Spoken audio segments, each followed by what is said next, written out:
ಒಂದಾನೊಂದು ಕಾಲದಲ್ಲಿ ಚಿಕ್ಕ ಹಳ್ಳಿಯೊಂದರಲ್ಲಿ ರಾಹುಲ್ ಎಂಬ ಬಾಲಕನಿದ್ದ. ಅವನು ತುಂಬಾ ಕುತೂಹಲವುಳ್ಳವನಾಗಿದ್ದ. ಒಂದು ದಿನ ಹಳ್ಳಿಯ ಹೊರಗಡೆ ಆಟವಾಡುತ್ತಾ ಕಾಡಿನ ಆಳಕ್ಕೆ ಹೋಗಿಬಿಟ್ಟ. ಅಲ್ಲಿ ಅವನು ಒಂದು ಅದ್ಭುತ ಮರ ಕಂಡ.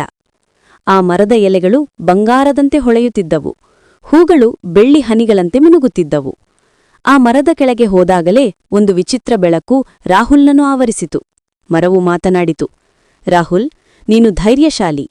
ನನ್ನಲ್ಲಿ ಒಂದು ರಹಸ್ಯ ಶಕ್ತಿಯಿದೆ, ಆದರೆ ಅದನ್ನು ಪಡೆಯಲು ನೀನು ಒಳ್ಳೆಯ ಕಾರ್ಯ ಮಾಡಬೇಕು. ರಾಹುಲ್ ಆಶ್ಚರ್ಯಗೊಂಡ. ಯಾವ ಕೆಲಸ ಮಾಡಬೇಕು ಎಂದು ಕೇಳಿದ. ಮರ ಹೇಳಿತು, ನಿನ್ನ ಹಳ್ಳಿಯಲ್ಲಿ ಬಾವಿ ಒಣಗುತ್ತಿದೆ. ನೀನು ಜನರಿಗೆ ಸಹಾಯ ಮಾಡಿ ಬಾವಿಯನ್ನು ಸ್ವಚ್ಛಗೊಳಿಸಿ ನೀರನ್ನು ಮತ್ತೆ ಹರಿಯುವಂತೆ ಮಾಡು. ರಾಹುಲ್ ಹಳ್ಳಿಗೆ ಬಂದು ಎಲ್ಲಾ ಮಕ್ಕಳನ್ನು ಸೇರಿಸಿದ. ದೊಡ್ಡವರು ಕೂಡ ಸೇರಿಕೊಂಡರು. ಎಲ್ಲರೂ ಸೇರಿ ಬಾವಿಯನ್ನು ಸ್ವಚ್ಛಗೊಳಿಸಿದರು. ಆ ದಿನ ಸಂಜೆ ಬಾವಿಯಲ್ಲಿ ತಾಜಾ ನೀರು ತುಂಬಿತು. ಅದಾದ ಮೇಲೆ ಮರವು ಮತ್ತೊಮ್ಮೆ ಪ್ರಕಾಶಿಸಿತು. ರಾಹುಲ್ಗೆ ಒಂದು ಮಾಯಾ ಹಣ್ಣು ಕೊಟ್ಟಿತು. ಅದನ್ನು ತಿಂದಾಗ ಅವನಿಗೆ ಎಲ್ಲಾ ಜ್ಞಾನ ಮತ್ತು ಧೈರ್ಯ ದೊರಕಿತು.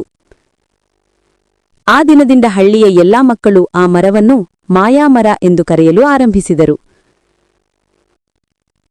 ರಾಹುಲ್ ಹಳ್ಳಿಯ ನಾಯಕನಾಗಿ ಬೆಳೆಯುವಂತೆ ಹಳ್ಳಿಯೂ ಸಂತೋಷದಿಂದ ತುಂಬಿತು. ಈ ಕಥೆಯ ಸಂದೇಶ: ಸಹಕಾರದಿಂದ ಮಾಡಿದ ಕೆಲಸವೇ ದೊಡ್ಡ ಶಕ್ತಿ.